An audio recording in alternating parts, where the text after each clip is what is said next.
Hey everyone, I'm Dan Harding, Editor-in-Chief of Power Motor Yacht, and your host for today's episode of the Power Motor Yacht podcast. Now, today is something of a milestone for me and the Power Motor Yacht team, as it marks our 100th episode. Now, launching anything new, whether it's a magazine or a social media channel or a podcast, it can be challenging, especially at first as you try to grow not only your audience, but grow your own abilities and the episode quality. I learned pretty early on into the process of creating this podcast that it was going to be a labor of love. And when it comes to mediums like this, there would be no overnight success. As we fought to gain attention on huge platforms like Apple and Spotify, fighting against giants in the industry like the New York Times, Joe Rogan, and the bizarre number of murder mystery pods out there that it's staggering, we knew it was going to be a hard climb right out of the gate. I can see now why so many podcasts fail after just a couple episodes and why so few make it to the 1 year mark. Truth be told, I almost gave up on this podcast maybe 100 times. But perhaps because of a bit of my stubbornness or pride, or the fact that I really believed in our long form storytelling and that it would be popular in this medium. And maybe it was a little bit of all of the above, but my crew, myself, we persevered and we strove to make every single episode better than the one before it. I'm exceptionally proud of my team for seeing this vision and embracing this new endeavor. I could not have done it without all of them. One of the biggest perks of this job is getting access to the various legends and icons in the industry. We thought at the advent of the show that there'd be tremendous benefit and interest from serious boaters for these full-length interviews that previously would sit dormant in various voice recorders in our desk drawers or sock drawers. Bringing you all into the behind-the-scenes conversation that leads to the quotes that are in our magazine has been a really fun challenge for us, and I hope you've enjoyed them. Since 2020, we've produced episodes with military veterans, boat builders, yacht designers, adventurers, and racing superstars. The editors have also flipped the mics, and we've debated the best boat of all time. We've discussed celebrity yachts, boat shows, the newest Mercury outboard, and countless other topics. We've shared conversations with actors like Matthew Reese, qualified captain, Al Grover, a Coast Guard rescue swimmer, and of course our own columnist, Michael Rybovich. You can go back and listen to any of those episodes via the platform you're on now, or at pmymag.com/podcast. Even more than I've enjoyed some of the conversations and interviews that have been featured on our podcast, I've enjoyed the conversation with readers that have been sparked because of the podcast. Now, whether that's at boat shows or via email, you can reach us at inbox@pmymag.com. Our episodes have really sparked some memorable interactions with passionate Power Motor Yacht readers. I've even had fellow boaters come up to me and my family at Hamburg Cove and told me that they listen all the time. Thank you guys. My wife Karen rightfully commented when that happened that we were going to need a bigger boat to fit my big head.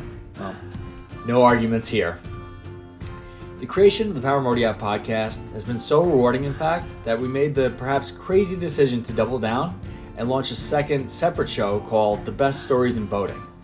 That channel is to be home to the audio versions of some of our best stories within our magazine.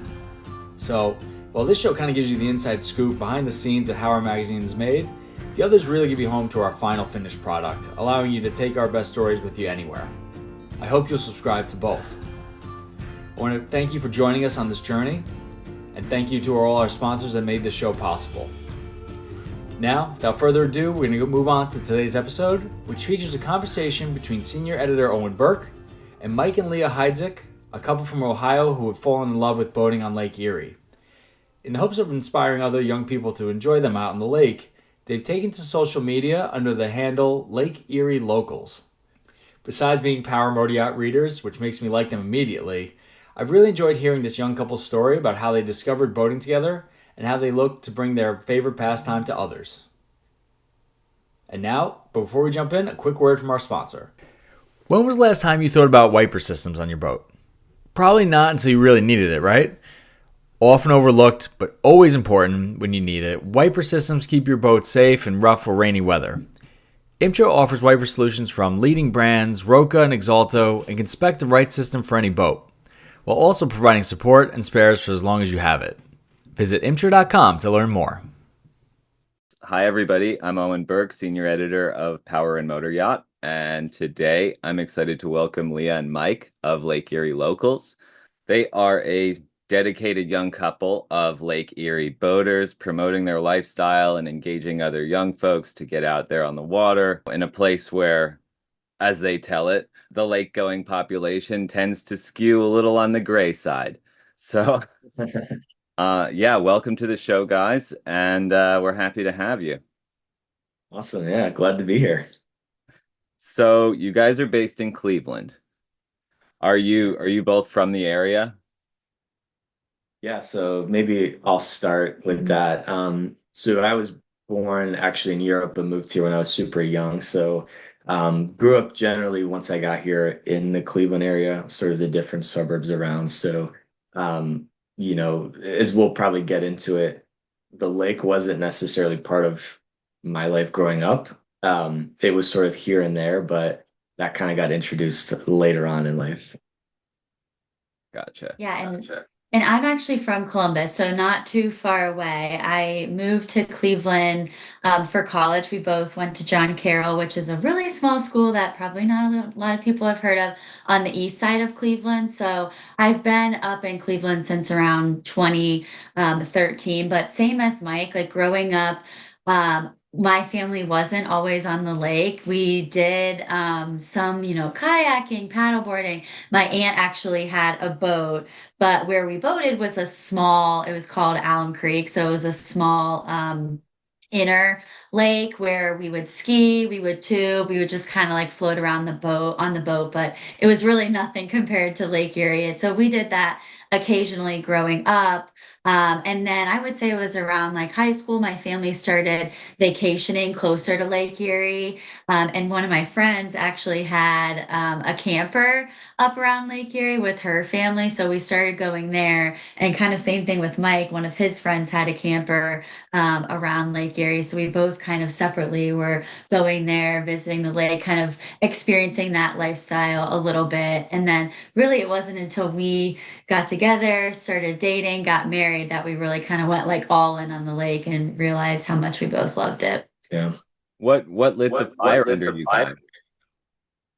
guys? It's interesting. I feel like we both kind of came at it from different angles. So for me, growing up, I think I went on Lake Erie once or twice before high school, and it was essentially perch fishing, like yellow perch fishing, which is kind of our big thing now. And I remember going out on what felt like the biggest ocean in the world, which was Lake Erie. And it's obviously not an ocean, but at the time it felt like, whoa, you can't see land around you. And, I did that when I was probably 5 or 6, and that thought stuck with me forever. And then, going into high school, as Leah mentioned, I had a friend who had a camper up in Port Clinton, which is kind of a big city where we're off of Lake Erie. And, I remember going to this friend's house and thinking, oh my gosh, this is the coolest thing in the world.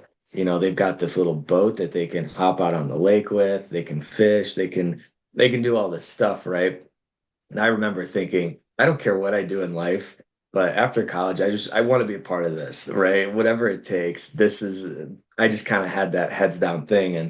And I think as Leah mentioned, we kind of, as we started, dating and things right after college, it's like you can start to do some of those things. And I think we started dabbling in it finally. And we can probably talk a little bit more about how we actually got into boating and how that Mhm. whole thing, because I think that's an interesting story. But once you kind of dabble into it, once we took one step in, it seemed like, oh my gosh, there's no going back now. It's more and more and more until it's just all consuming. Right. So that's how we got to where we are pretty much now. Yeah. And I think also we were like before a couple years before COVID, it's kind of like you graduate college and there's so many places where you can live and you kind of get a little stressed out where you're like, oh, I could go anywhere. Like we're not tied down anywhere. But we kind of were just like, okay, we're in Ohio, like we're in Cleveland. What's great about Cleveland? And like really, we think the best thing about Cleveland is that it's right on Lake Erie.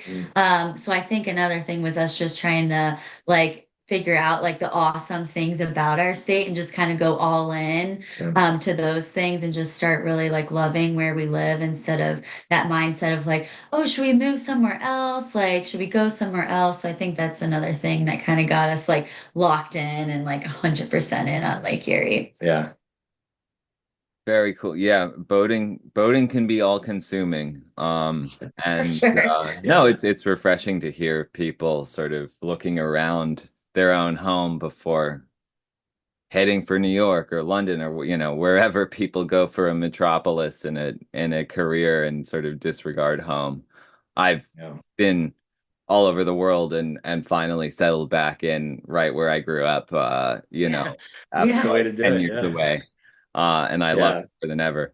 Um, definitely. so yeah, tell us about your boat. Well, let's back up. You guys have had a few boats already, I think. What was your first Yes. boat together? Yeah.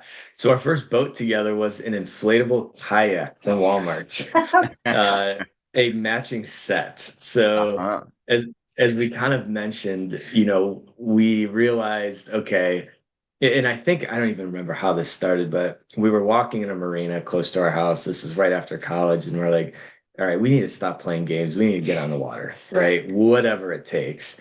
And I think at the time we had seen a few people kayaking through the marina. And we're thinking, okay, perfect. We're gonna get into it via kayak. And we were like, well, we want to travel to different parts of the lake. So we actually got these inflatable kayaks. And I always tell people it's not the worst way to start. It's not a long-term solution, but it'll get you on the water. So we actually took these kayaks, and oh my gosh, we would go over Lake Erie. We go even to Pittsburgh. We'd be in an Uber with our two giant bags of kayaks, going, getting dropped off. Um, but as we kind of mentioned, you grow out of that quick because now you're thinking, oh my gosh, I need more. I need to be out there, right? I want to go out there. I want to go to the islands. I want to do this and that. So we kind of took a unique route. We were like, how do we do this? We don't really know much about boating. We want to get into it.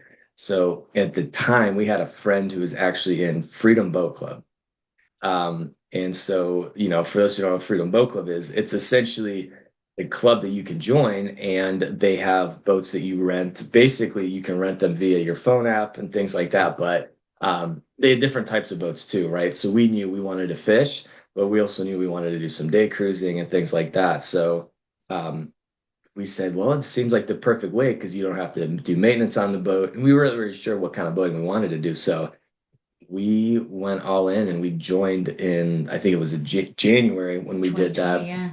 So we started with Freedom Boat Club, and I would have to assume we were probably one of the most active members on the roster of Freedom Boat Club because, I mean, we started going after work pretty much every other day, every weekend. And the challenge with Freedom Boat Club was we could only do 4 reservations at a time, right? So, you want to get your July 4th plans locked in or another date, then you only have two. So we were kind of always, trying to make it work, right? How do Hmm. we get these days in? But doing that was awesome. We got to check out different parts of Lake Erie, which I think is probably the most important part because, like we mentioned, we're out of Cleveland, but where we are now and where we ended up falling in love with is the western basin of Lake Erie, which is really what they'll call the Lake Erie Islands region, right? So Hmm. you've got all these islands in Lake Erie, which most people don't know about, but that's where we call really like the boating mecca of the Great Lakes, right? People come and meet there from all the different Great Lakes. But really, it was like Freedom Boat Club, I think, that kind of helped open up that door to us. Showed us what kind of boats we like, what kind of boats we Hmm. don't like, what we like about boating, and what we wish we could get out of boating, but we couldn't because of freedom. So, for us then I think the next step was, all right, we've been doing this for a year. We really want more out of it though, right? It's stupid to say, but you walk past the docks and you see these guys washing their boats off, right? They're hosing their boat. I'm like, I want that. I want to be doing I that. know that's one of my favorite parts of the day. I love getting Yes. to the dock, especially if it's like a nice afternoon and having a pile of fish to clean and just kind of taking Yes. my time. That's my favorite part of the day. Yeah, I think that was really what was missing about freedom Mhm. is because, like Mike said, you have to rent. You can't just go out on your boat whenever it's a nice day. And especially with Cleveland weather, Lake Erie weather, I mean, you never know when it's going to be nice. And you really like it's so Yeah. short the season. So, like, if it's nice out and you don't have a rental, it's like, oh no, like we got it. If there's no boats available, you're just like, we want to get out on the water. Yeah. So that, and Mike really wanted to be hosing off the boat. And just like the dock energy, you don't get a lot of that because there's Yeah. there's Freedom Associates there helping you dock, helping you like launch, which is really nice to Yeah. start. but then once you get more used to it, like you don't always want to have somebody that's like Yeah. there helping you every step of the way. You want to kind of Right. like try it on your You own. want that So sense of ownership. And do they for clean the sure. boat down for you too? Yeah, they Exactly. Don't do. even get Yeah. to Yeah. run the hose. No, Right. don't touch the hose. You barely touch a line when you're docking, right? Wow. So, That's Yeah. great though. when I you, mean, for a lot of people, It is. Yeah. way to it's get the into it. perfect situation. Yeah, Sure. Yeah. exactly. So, for people who were really just, I want to go out for a few hours. I don't want to think about the boat after or before. I just want to go on it. It's perfect, right? But we kind of realized that we want the stuff before and after too. Hmm. So, it was probably 1 year into it, we'd probably gone out 50, 60 times just in our short Great Lakes season. And then the next year already, we're already thinking, okay, this is awesome, but what's next? What's next? So we made it through that season. And then I remember we've got this island by us where we're at. It's called Put in Bay, which is Oh, sort of sure. just the big, boating kind of mecca, everything. So we would walk these docks and we always say like Sea Rays are just one of those boats that we were so attracted to. And we were thinking, man, that would be so cool to have a Sea Ray, and they were mostly Sundancers at the time. These big, cabin cruiser types and such. But it was right around the end of that second season of Freedom Boat Club that we were walking in our marina where we actually ended up buying a camper in. So we bought this camper right on Lake Erie because it was in COVID. We Yeah. got it dirt cheap. We spent it, we basically spent a bunch of time in the winter renovating it. So now it's like, okay, we've got this camper right up on the lake that we can kind of escape to on the weekends. But our Freedom Boat Club thing really wasn't aligning with that, right? Because it was 30 minutes away, et Right. cetera, et cetera. And the So, camper actually came with a dock too, right? yes. Yeah. So now we've got this sad empty dock, right? And Hmm. it's like, okay, it's time. So, we were walking in our dock, and of course, bait be it, there was a really small sun or a small sea ray at the time that we were kind of looking at. And then somehow, I still don't know how, found out it was for sale. And Every boat's for sale. every boat's for Shocker. sale. We've learned every boat, every marina is for sale. Yes, mine's for sale as well. Yeah. But um, basically, I was October, end of the season, right? Most boats are starting to get hauled out at this point around us. But talked to the guy who owned it, and I don't know what happened or how it happened. Before we knew it, the title was in my name, basically, right? So we had bought our first Sea Ray. It was a small 20-foot bow rider. It was old, but it was really solid, really just fantastic condition. And for us, we got it at such a good deal. And so knowing what we did, we knew it was going to be kind of a transition because within Freedom Boat Club, we were used to brand new 2020 center consoles, right? The Key Wests, the Sea Foxes, right? Around that 24-foot range with brand new 250 Mercury outboards, right? The top of the line tech, so when you start boating with that, you get used to a certain level, right? And you get spoiled very fast. So we go from that to a 1991 Sea Ray bow rider, right? And so we've got the ownership part down. We're stoked about that. I think, the first time taking it out, we already had issues with it. So welcome to ownership. Yeah. But we it kind of immediately just felt excited about it. All right, we own it. This is great. So we really spent that winter and that spring leading up to it just renovating it, knowing everything about the boat, learning everything we could. And we did so many modifications, so many different things Hmm. to it. So fast forward to that next season, we get the boat in the slip, and yeah, I mean, it just kind of goes from there. If we back up a little bit, the first time when Mike tells me he's like, I bought the boat, I'm like, okay, cool. So we bought it at the end of the season, so we had to go straight into winterizing it. So it was Yeah. like trial by fire. But we get on the boat, we're like bundled up because it's freezing, it's windy. Then we get on the boat, Mike tries to start it and it doesn't start. Doesn't I'm start. like, Mike, what did you buy? Uh, What is this? And we had to take it down the river to go get winterized, and we're like stuck in this like vortex thing. So it was a whole situation, but that was the end of the year. So then we're like, okay, it's in storage. We'll start again next year and it should be good. But we got it to start and it was fine ever since then. Just had its quirks. Yeah, I think the first day was a 30-mile-an-hour windstorm Yeah. that we were driving in this tiny boat trying to get it. We couldn't even fire up at first, but we got it working. And then so, but yeah, just fast forward from there. The next season was awesome. We had so much fun with it, but once again, like every boat, you learn that you maybe have to go a little bit bigger, and there's more things that you need out of it. And so the bow rider that we were on was awesome because like I said, we owned it, we were taking care of it, we were using it a ton, but because of its size and how intense Lake Erie is with whether it's chop or wind or whatever else, the current, right? You really need something a little more generally a little larger or something with the higher sides, right? Mhm. And for us, right, we thought we would be able to get away with it on this bow rider, and we definitely pushed it. I mean, For sure. we were out there in some big storms, some big waves, but we realized, yeah, 20-foot bow rider that's really close to the waterline, probably not going to be the long-term solution here, right? And so before we knew it, we were back on the market. And then we were looking for the next boat. And so we really liked our Sea Ray. So we actually ended up moving up to a Sea Ray Weekender. Um, and that boat is what we're currently using. And we love this boat, right? Mhm. It's an early 2000s and it's got pretty much everything that we wanted on it because we knew, all right, we want to fish, so we want kind of the big open back cockpit, right? And conveniently enough, the previous owner, we had bought the boat from Michigan, kind of the Detroit area. He had installed rod holder tracks, right? So we've already got our rod holders, so we can do our walleye fishing, we can do our perch fishing. But it had a really good running motor on it, and then it had a cabin on it, it had the head on it, and it was just really reliable with the full camper enclosure. So we can handle the waves now. We can fish, we can cruise, we can stay at the islands overnight, right? Mhm. And so that's kind of how we got to this boat, and it's been awesome. So we've been partial to the Sea Ray brand at this point thus far. They're great bay boats. I mean, I imagine for where you are, they're perfect. Yeah. Yeah. Yeah, but like everyone else, we're already thinking about what's the next step, right? I'm What's the sure next you step? are.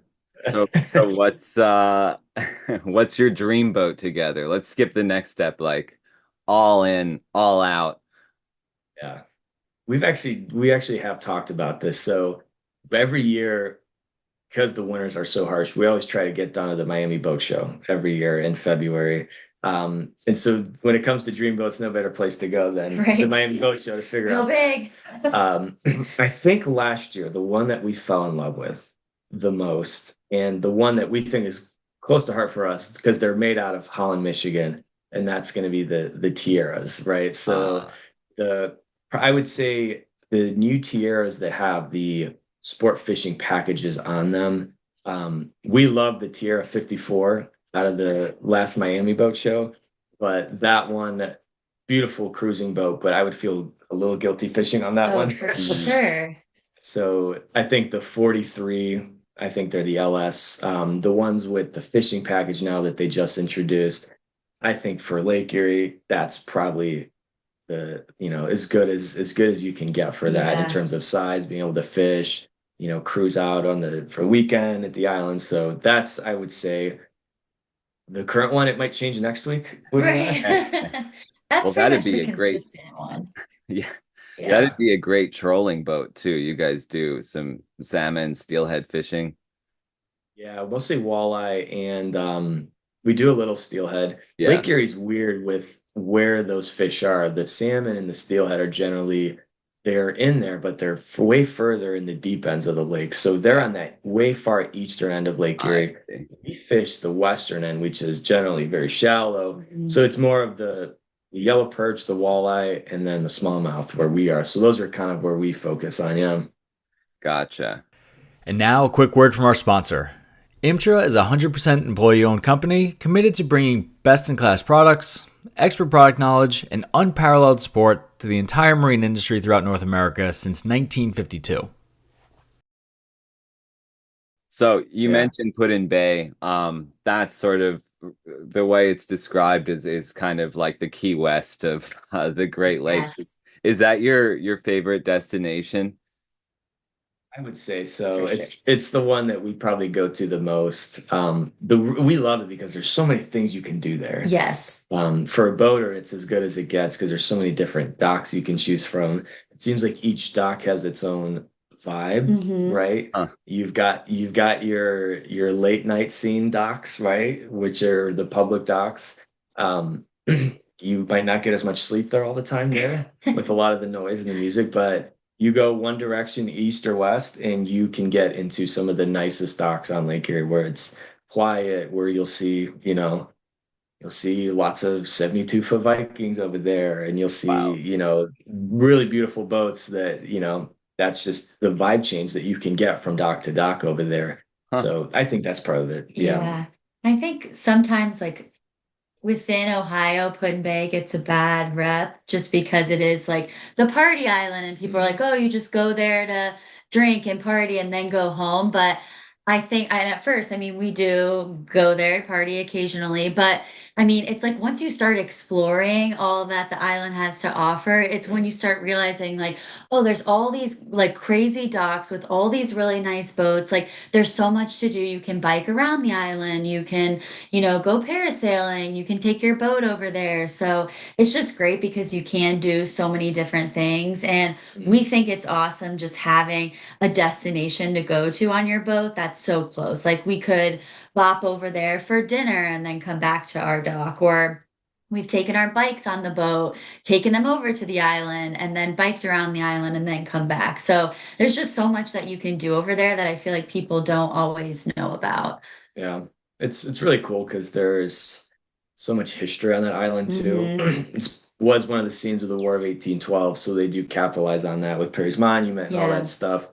But the restaurant scene, that's really amazing too. I mean, just everything you could think of. It is really like you mentioned, they do sometimes advertise it as the Key West of the North, right? Hmm. They have a restaurant there called the Keys, right? With their, the what is it called? The The southernmost point, southernmost like, point. Yeah, yeah. we've got a similar one over there, right? But it's really cool. And on top of Put-in-Bay, um, I think a lot of people from the area don't realize there's a ton of other islands actually around Put-in-Bay Hmm. too. Sure. And so the other big one is Kelly's Island, which is just basically directly east of it almost. Another really big island, right? Very similar situation over there, just great boating, great restaurants. Then you've got Middle Bass Island, which is north of Put-in-Bay. So being in that area, you really have so many options to choose from. Hmm. There's people in South Florida, maybe they're going to go make a run to Bimini or the Bahamas, right? We can just make a quick 8 mile run to our islands, right? Which is great for gas, but it's also, you could just do it more often, which is Yeah. what we really like. True. That's great. Yeah. So, I guess on that note, the lakes can kind of be seen and referred to as sort of a monolith, especially to unfamiliar folks like myself. Um, what what does Lake Erie offer that others don't? And I mean, you sort of just described this, but uh, can you expand on that a little more?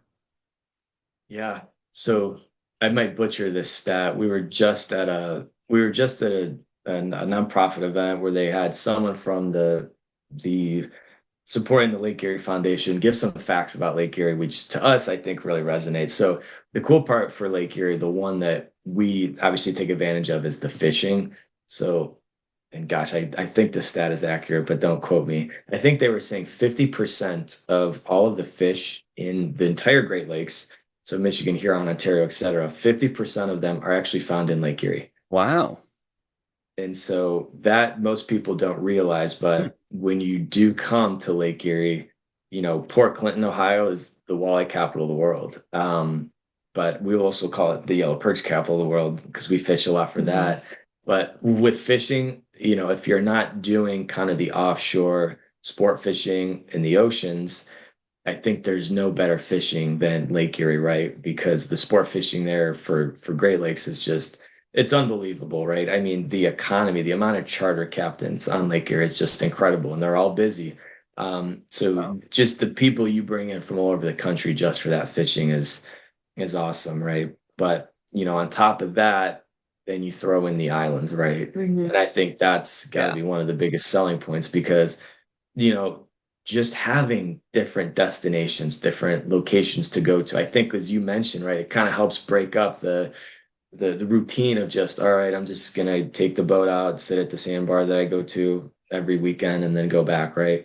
You have so many options, and whether it's stormy, whether the wind's coming from one direction, you can go hide and go to a different island because it's protected from the wind there, right? And so you can really play that kind of game there. But I would say those are my top two. I don't Yeah, know if you have any for sure. more. No, I would agree. And then there's still so much that we haven't explored. Like once we upgrade the boat a little, we Yeah, want to go take it to Michigan through Lake Erie. And yeah, I mean, we could even go to Canada. So the fact that you could really go to Yeah. a different country from Lake Erie is kind of cool too. But yeah. yeah, I would agree. Just the fishing and then the destination options, I feel like are what make it awesome. And we actually, when we were training, we did our on the water training with Freedom in Florida. Yeah. So we did Oh, some boating in Florida. And wow, when you're first starting and you're like in some of those bays and they go from like 20 feet to like 1 foot, like it's hard to navigate. So I mean, it's a great place to learn, but I feel like that's another thing.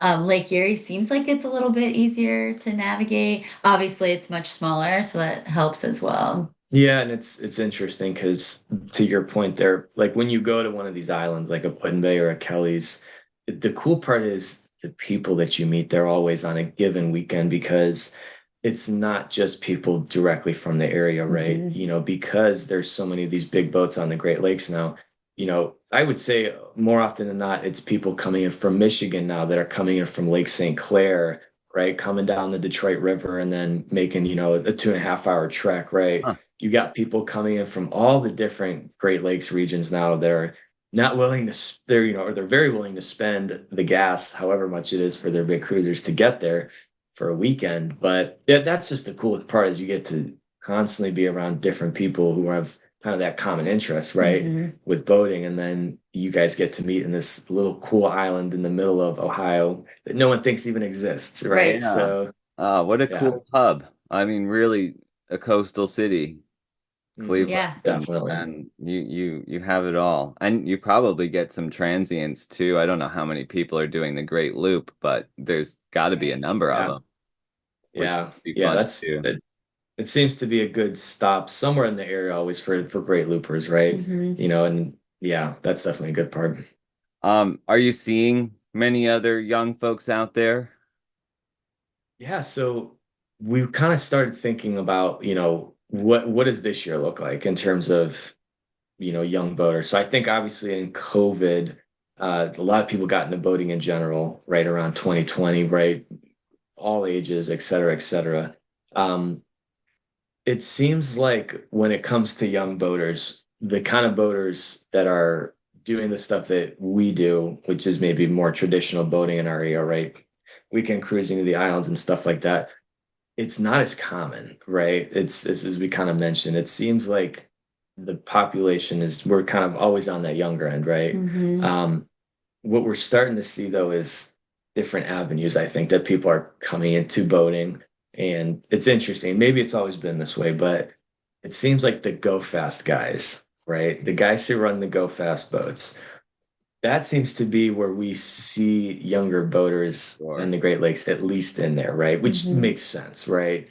And so that's kind of really, I think, where we've seen it. In addition to some people who start with jet skis, right? I think that's always a natural way in there too, but it seems to be mostly in that go fast that's a market for different Right. us right crowd. now. Yeah. Yes, for Exactly. sure. And we kind of were thinking that, right? The go fast through they're always in their own lane, right? Yeah. They kind of you've got your regular boaters and then the go fast guys. They're a tight knit group, and they stick together and they kind of, they always take care of their own. But Yeah. yeah. They do run in packs. Like Oh Huh. you'll yeah. see five together, which is Yeah. kind Like of nice. bikers, huh?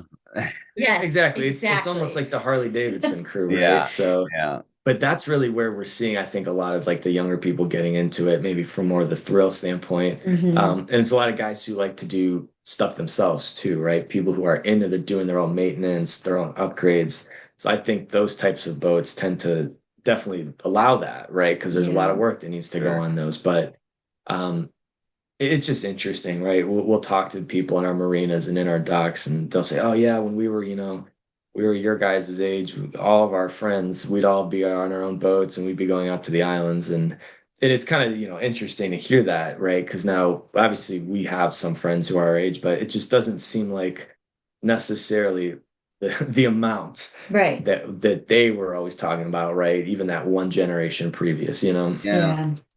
I would probably say the same thing for here where I grew up. There were not a lot of people taking their boats out or their parents' boats out when I was growing up. And I got my own skiff and I was kind of the only kid out there alone.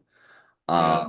But yeah, the cruising culture is different and it definitely caters to an older set. So I can see Hmm. where you guys are feeling like you're missing some community on the dock. Um, Yeah. Yeah. so I mean, I on one hand, I really wonder what's driving that. Is it a cultural thing? Is it the economy? Is it Yeah. just young economics in general, not putting priority on those sorts of things? Um, Yeah. Not an easy answer to find, though. Hmm. Yeah, it's one that we think it's a little combination of everything you Yeah, said, right? I think economy is the easiest one to point to, right? Look at the price of used boats now compared to what they were X years ago, yeah, right? That's for us, we were, a lot of people are selling their used boats for more than they bought them, which is funny right. because, boat, what does it stand for? Bring another 1,000 if I had a Yeah, dime for every time I had that. But having sold a used boat, I will say that was a positive, right? Because we were able to, get money off of that and put it into another one, which I never thought would be possible. But Hmm. I think breaking the barrier, I think it's almost the barrier to entry yeah, into boating right now. It just seems high. Um, and whether it's the cost of the boat is one thing, but a lot of people also who grew up boating saw the amount of effort I think their parents put into it, right? Whether it's constantly repairing it or the stress of some of the things.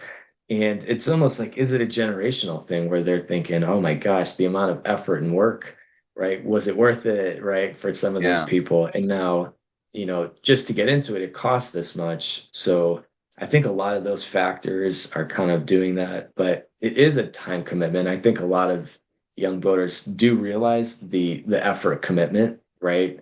Versus just going into it blind and then figuring it out. And so I think a lot of people are hesitant now Hmm. to take that plunge, right?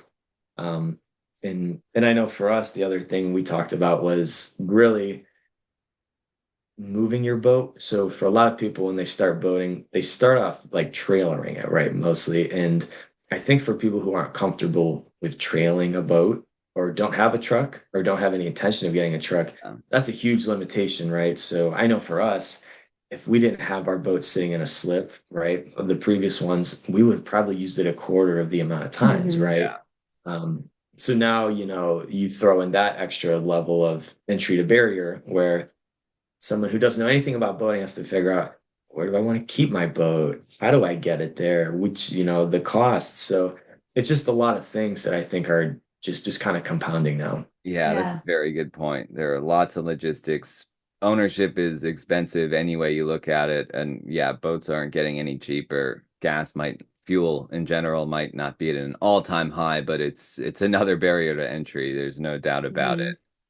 Yeah. I Um, think the other thing is it's like the marine industry does seem a little outdated with a lot of the processes. Like a lot of the things that we have to figure out. I mean, it's like you have to pick up the phone and call, which isn't a big deal. But I mean, a lot of young people, it's like they won't even call to order a pizza. Like there has to be an app or Yes. they're not going to do it. So, like a lot of the docks in Put Bay that we have to go to or that we go to, you have to radio in. Like there's no call, text option. Like you Yes. have to know like, what you're doing. And I think, I mean, especially the first couple of years, I don't know how many times like I put a line in the wrong place, a fender in the wrong place, and I got yelled at yeah, or like, what Exactly. are you doing? I'm like, I don't know what I'm doing. Like you really like go through it the first couple of years trying to figure it out, having to call, like even a transient dock, different places. It's like you're calling like, where are they? How do I get there? Yeah. So I think that's probably a barrier too. And Hmm. even like at the marinas, it's like a lot of times you're going to the office office and paying cash for something. Right. So I think a lot of that Uh, is also just kind of outdated, which probably doesn't help as well. Great points. Yeah, yeah. Picking up the radio is probably very foreign to most Yeah. Gen Zers. Yes. Well, that's the thing. Yeah. Yeah. The phone What thing. what would you say is sort of the average age demographic on your dock? I would say, I would say personally, just before retirement.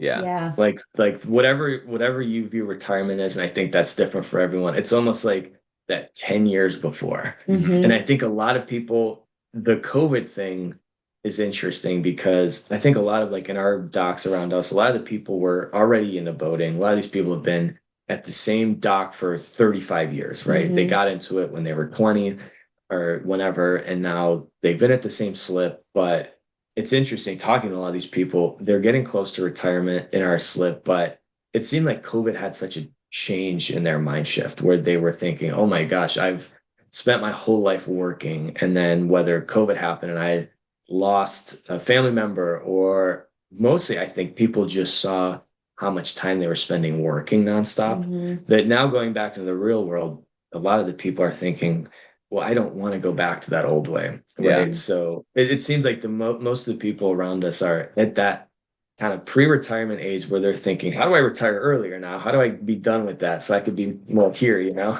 Huh. But that COVID crisis didn't translate, didn't matriculate in the same way that it did for those older people with the younger crowd. No, So what no, yeah.